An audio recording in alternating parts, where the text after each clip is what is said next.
Hey guys, this is how to delete a Payoneer account. So guys, watch till the end as I show you a step-by-step guide in order for you to understand more.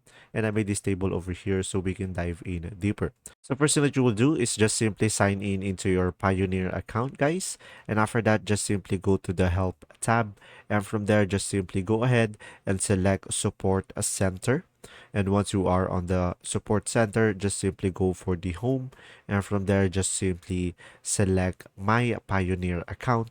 And after that, guys, just simply go ahead and click close/reopen account. And from there, you should be able to see there the contact us button. So just simply go ahead and click on that.